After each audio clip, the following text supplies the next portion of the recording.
ladies and gentlemen. The story you are about to hear is true. Only the names have been changed to protect the innocent. Fatima Cigarettes, best of all long cigarettes, brings you Dragnet.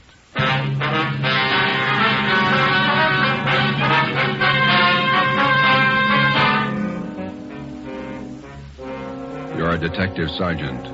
You're assigned to homicide detail. A small boy is reported missing from his home. His age, 9 years. Foul play is suspected. Your job, find him. If you want a long cigarette, smoke the best of long cigarettes. Smoke Fatima. Fatima is the long cigarette which contains the finest Turkish and domestic tobaccos superbly blended to make Fatima extra mild. And that's why Fatima has a much different, much better flavor and aroma than any other long cigarette. That's why Fatima is doubling and redoubling its smokers. So, if you want a long cigarette, smoke the best of all long cigarettes. Smoke Fatima. Dragnet, the documented drama of an actual crime. For the next 30 minutes, in cooperation with Los Angeles Police Department, you will travel step by step on the side of the law through an actual case from official police files. From beginning to end, from crime to punishment, Dragnet is the story of your police force in action. It was Thursday, December 22nd. It was cold in Los Angeles. We were working the night watch out of homicide. My partner's Ben Romero. The boss is Thad Brown, chief of detectives. My name's Friday. I was on the way into work, and it was 3:55 p.m. when I got to room 42. Homicide. Hi, Joe. Ben, what you doing? Oh, pretty quiet. How's your mother? Well, that cold's still hanging on. Bad cough. Doc says nothing serious. My kid's got the same thing. Must be some kind of a virus going around. Yeah. Is that a new suit you got on? Oh, yeah. Ma figured I needed one. Let me see. Oh, yeah, that's a nice shade blue. Where'd you get it? Quincy's down in South Fig. Look okay? Turn around. Oh, yeah, that's a good fit. Did you get all the reports on the Webster case yet? Yeah, all taken care of. Yeah. Homicide, Friday. This is Levinson, Unit 113J. Got something for you. Yeah, Harry, what's doing? Doherty and I are out here on Collis Avenue, 4656. Trying to track down a 9-year-old boy. What's the story? The kid's missing. Suspicion of foul play. How long has he been gone? About 2 hours. Looks like a job for homicide. How do you figure? Kid was last seen playing in the backyard of his home. Yeah? We checked over the yard. Find anything? Bloodstains, lots of them. They look new. Ben and I left a message for Chief of Detectives Thad Brown. Then we went over to the crime lab, picked up Lieutenant Lee Jones, and drove out the Arroyo Seco freeway to Collis Avenue. It was an average neighborhood. Number 4656 was a one-story green stucco residence situated on the corner of Collis Avenue and Harrison Drive. Beyond the backyard was a tract of undeveloped land covered with scrub oak. Harry Levinson from Highland Park Juvenile was waiting for us in front of the house. Back this way, fellas. You coming, Lee? Wait till I get my back. Okay. Who notified you that the boy was missing, Harry? The mother said she went out to do some Christmas shopping about 11 this morning, left the boy home. She came back about 2 this afternoon. He was gone. What's the name? Johnstone. Kid's name is Stanley, 9 years old. Mm-hmm. Was this gate open like this when you got here? Oh, yeah, I haven't touched a thing. Here are the stains over here, Lieutenant Jones, along the edge of the walk, see? Yeah. Let me see. Quite a few stains, huh? Looks like it might be blood. Try some benzodine on these spots here. There we are. See what happens? Where's the kid's mother now, Harry? In the house. Doherty's talking to her. Did you talk to any of the neighbors? People next door. One's on this side. They couldn't tell us anything. There it is, fellas. Yeah, Lee? These spots I covered with benzodine. The blood stains, all right. Can't say definitely whether it's human or animal blood. Mm-hmm. You have to go back to the lab to run it through. Yeah, biological precipitin test. Hand me one of those glass vials from my bag, will you? Yeah. Okay, here you are. Thanks. Scrape some of these flakes off for a test. There we are. How soon can you tap the blood for us, Lee? Precipitin test won't run more than 20 minutes. It'll take 3 or 4 hours to run a blood grouping, though. That's it. Anything else you want to check? Levinson, anything else? Oh, right here, my handkerchief. Empty shell. That marker over there by the rose bush, that's where I found it. From a .22, huh? Yeah. Might tie in, might not. Mark it and dump it in this envelope, will you? Oh, yeah. Joe. There you go. Did you get out a missing broadcast on the boy, Harry? Doherty did about half hour ago. Oh, here's a description here. Mm-hmm. Thank you. Mother know about the bloodstain? No, we didn't tell her. She's worried enough already. And she has no idea what might have happened to her boy. No more than we do. She checked all her friends, relatives. We're covering the neighborhood. No trace so far. Not much to go on. Bloodstains, empty cartridge. Could mean 100 things. Any ideas, Friday? Yeah, just one, and I don't like it.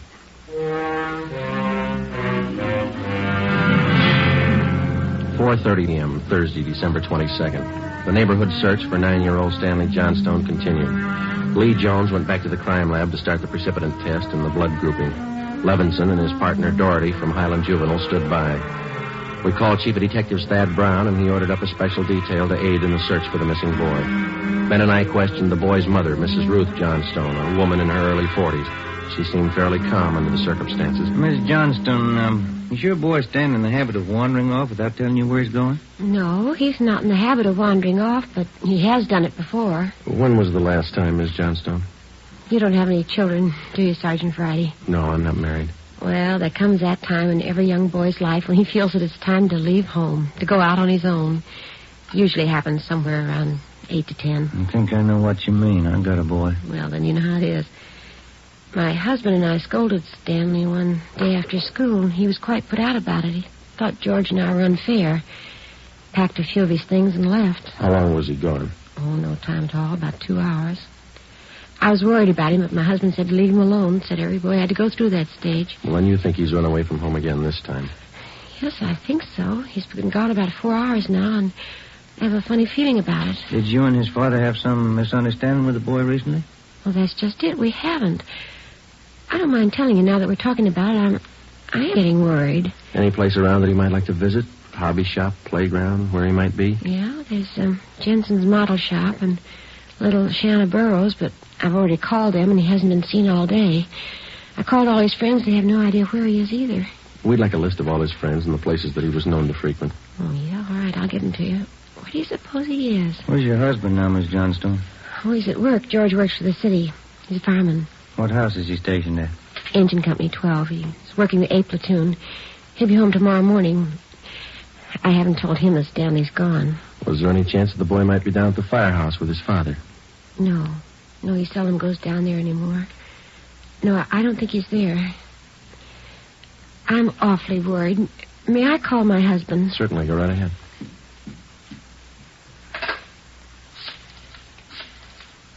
I know George will be worried.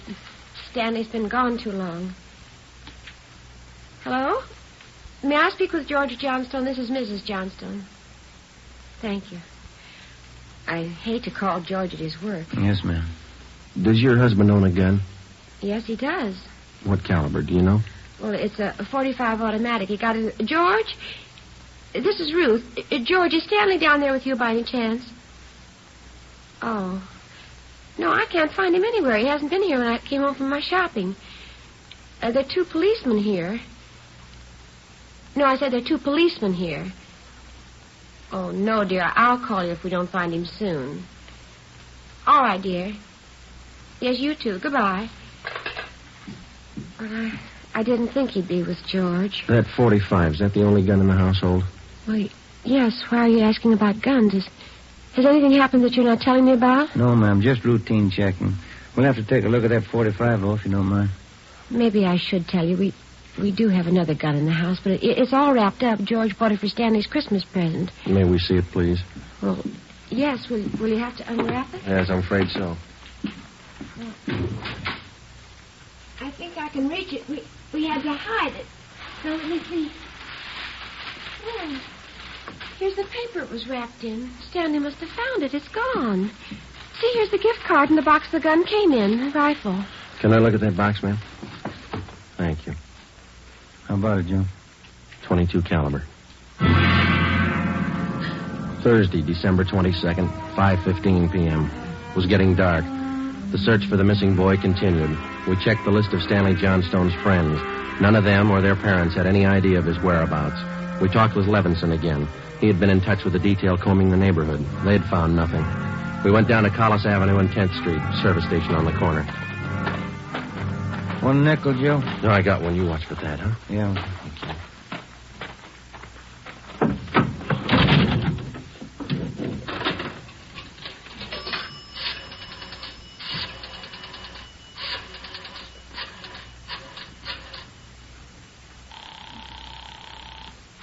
City Hall.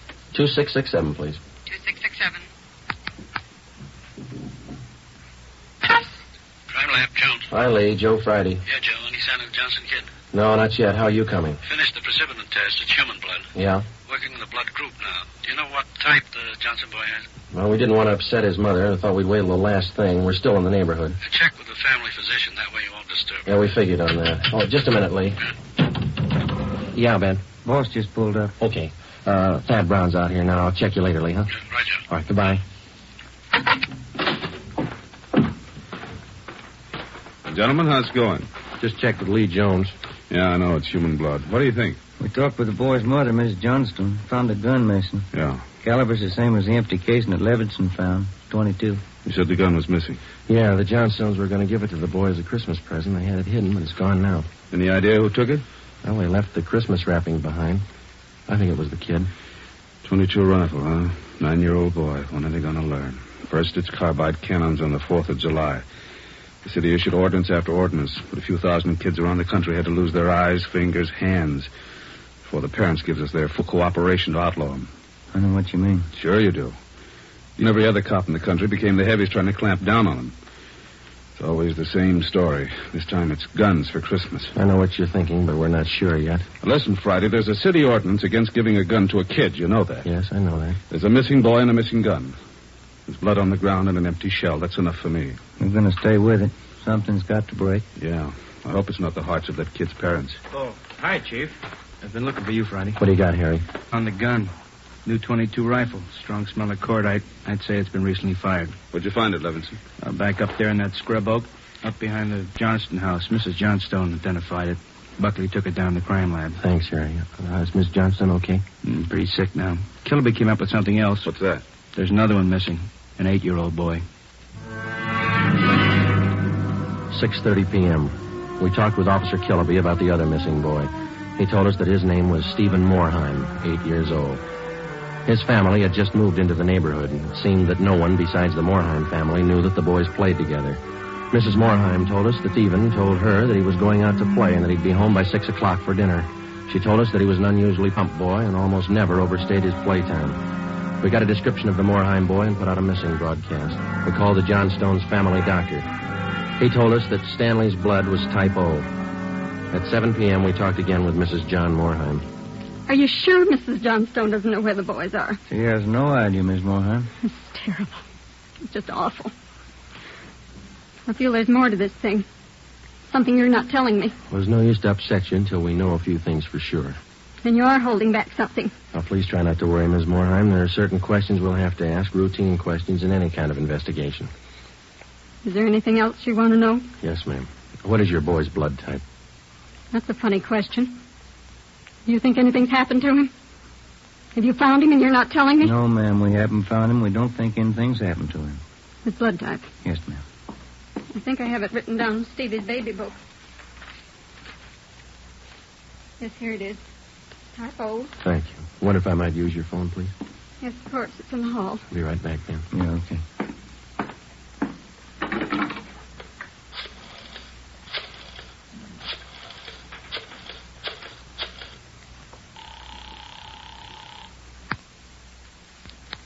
City Hall. 2667, please. 2667.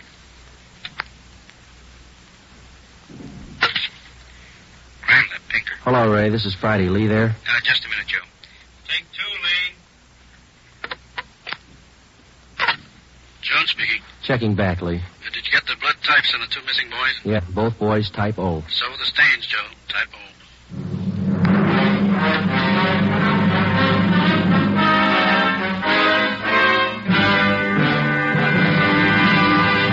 You are listening to Dragnet for the solution to an actual case from official police files.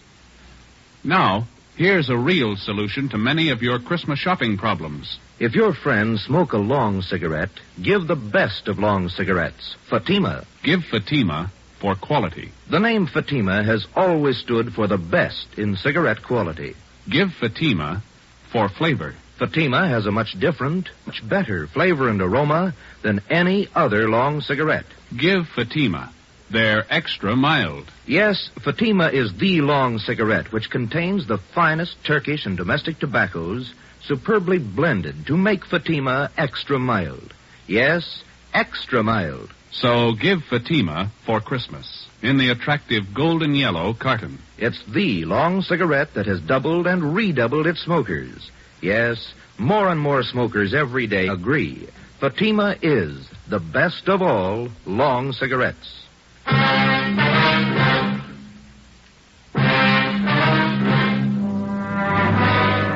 8 p.m., Thursday, December 22nd. Still no sign of either of the missing boys. Chief of Detectives Thad Brown went back to headquarters to direct the search from there. He dispatched another detail of 50 men to aid in the hunt of the missing youngsters. 8:30 p.m. It was getting colder. The citrus growers were warned to expect a freeze. We went up the block to see Mrs. Johnstone. Her husband had quit work early and returned home. We talked with him. He could tell us nothing more than we already knew. We still had not informed either of the families about the bloodstains and the empty cartridge casing which had been discovered in the backyard of the Johnstone home. It was more than possible that they had a right to know about our findings, but Ben and I felt that there was no cause to add to the distress of the two families at this time. If the two missing boys were found alive and well, then the bloodstains in the cartridge case would be of no concern to the relieved parents. At 8:40 p.m., Ben and I left the Johnstone house and went to the home of Mr. and Mrs. John Moorheim. Miss Moorheim, you said your husband worked at a market? Yes. He telephoned about 15 minutes ago and said he was closing up right away. He'll be any minute. I do wish Stevie would call or come home. It's so cold out tonight. All he had on was a thin cotton jacket. Please try not to worry. We're doing everything we can. He's going to be all right. Stevie's father's such a sensitive man. He and the boy are so close. I know he's terribly upset. No, you're sure there's no place you might have forgotten? Someplace where the boy might be? No place. No. If anything happened to the boy, it'll just kill Joe. No. You sit still. I'll get it, Miss Moorheim. Joe? Hi, Harry. The Johnstone kid. He's been found.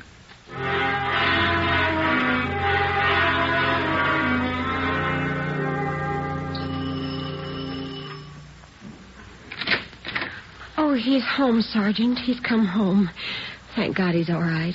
Where's he been? Did he tell you? No, he didn't. His clothes were all dirty and he's acting strange. I've never seen him like this. How do you mean, Miss Johnson? Well, he just came in the front door and said, "Hello, Mom," and then he sat down in a chair and stared at the floor. He won't talk to his father or me. Do you mind if I talk to him? No, go ahead. I asked him about the little Moorheim boy and he wouldn't tell me a thing. Where is he now? In the living room. Looks all right. Yes. Son, this is a police officer. He wants to talk to you. Now, don't be afraid, dear. He only wants to ask you some questions. Son. You see, Sergeant? Stanley, come on, look at me, son. Get your head up, youngster. Come on, now, that's better. I had your mother pretty worried, you know that? You want to tell us where you've been? I wish you'd try to get him to eat a little something. Do you hear that, son? Want something to eat? Stanley, there's another little boy up the street who hasn't come home. Do you know where he is? His father and mother are worried about him, too, just like your folks were. You've got to help us find him, son. I killed him. I killed Steve with the .22. We were only playing. But I killed him. How do you know you killed him? Maybe he's only hurt. Now, isn't that it? No, he's dead. I know he's dead. The gun went off. We forgot we put bullets in there. Where is he, Stanley? I hid him. I was scared. I didn't want anybody to find him. Where did you hide him, son? In a cave up on the hill. I didn't mean it. It was my pal. You want to show us where, son? Yes, I'll show you. Please don't send me to jail.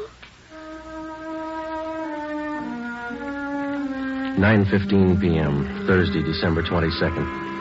9-year-old Stanley Johnstone led the way up the hill behind the backyard of his home. He showed us the wagon he moved the body in.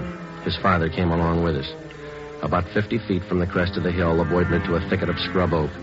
There we found a small cave holding the body of Stephen Morheim. There was a single bullet wound in his chest just below his heart. He was dead. We covered the body. Stanley, how did it happen? I knew my folks were going to give me the gun for Christmas. I knew where it was, and I got it. There was a box of bullets with it. Were you pointing the gun at Stephen? No, sir. No, sir, I wasn't. It was Steve's turn to play with it. I was chasing him. He tripped over the stump there in our backyard and fell. The gun hit him in the stomach, and it went off. Why do you think you killed him if you're telling us the truth? I'm telling the truth, honest. That's the truth.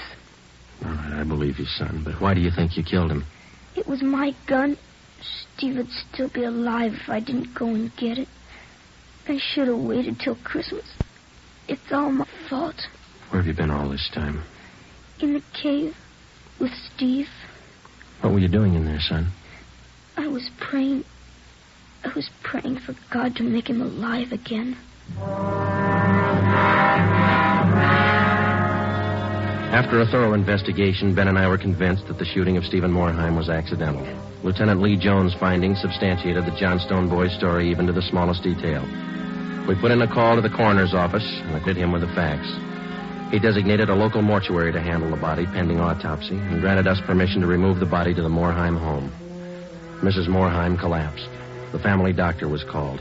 Ben and I sat in the living room to wait for John Morheim, the dead boy's father. Edith! Edith! Mr. Morheim? Yes. You the police? Yes, sir. Where's Edith? Where's my wife? Has my boy come home? Have you found him? Yes, sir. Oh, where is he? Steve! Stevie! Where's Steve? He's hurt, isn't he? Yes, sir. Oh, where is he? I want to see him. He's hurt bad, Mr. Morheim. Oh, where is he? I want to see him. He's in his room. How bad? Pretty bad.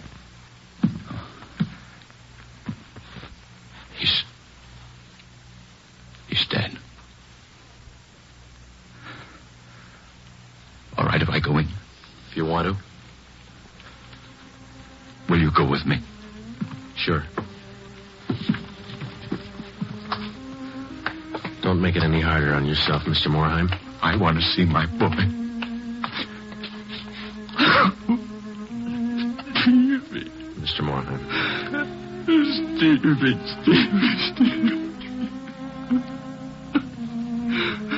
Listen to me, son. We've got you a lot of nice things for Christmas. Everything you wanted. I got you the 3 new cars for the train. The one with the searchlight is really works.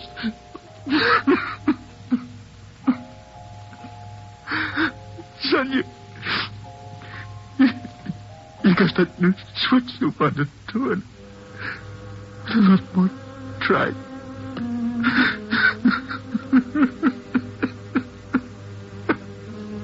Oh, now you can have a big payout. You know that new baseball mitt you saw? Well, I got it for you.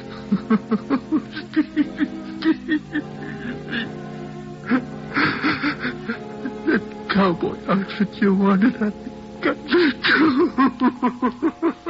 Mr. Morheim. Come on, Joe.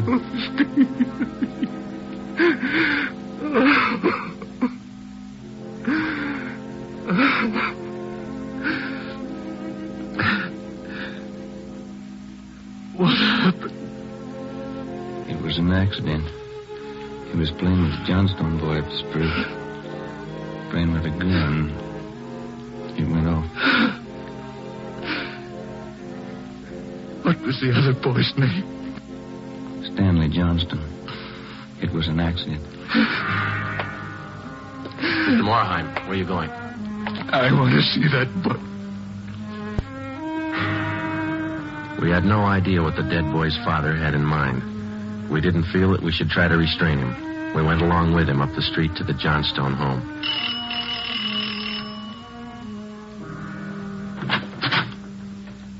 I'm Stevie's father. Where's your boy? I'm sorry. Where's your boy? He's right here. Won't you come in? It's all right, Miss Johnstone. You the boy that was with Stevie? Yes, sir. What's your name? Stanley. Stanley. I know it wasn't your fault, Stanley. I wonder if you'd do something for me. Yes, sir. I've got a lot of nice presents for Stevie. I know he'd want you to have them. I want to give them to you. Christmas Eve. Mom? I think that would be a fine idea, son. Come on, Ben.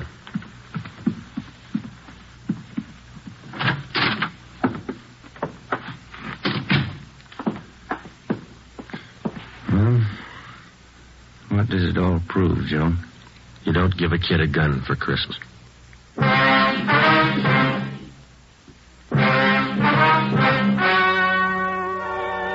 The story you have just heard was true. Only the names were changed to protect the innocent. On December 24th, 1948, a coroner's inquest was held in the county morgue, city and county of Los Angeles, state of California. In a moment, the results of that inquest. Now, here are authentic reports from all over the country that tell the story of Fatima's sensational increase in popularity. New York Division. Fatima sales up 132%. Chicago Division. Fatima sales up 453%. Los Angeles Division. Fatima sales up 545%. More and more smokers agree Fatima is the best of all long cigarettes. So enjoy Fatima yourself and give extra mild Fatimas for Christmas in the attractive golden yellow carton.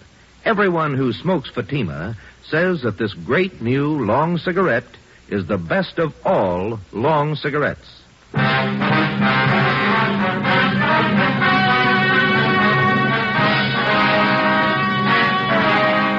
At the coroner's inquest, it was officially recorded that Stephen Morheim's death was the result of an accident. Stanley Johnstone, age 9, was absolved of any legal responsibility for his friend's death.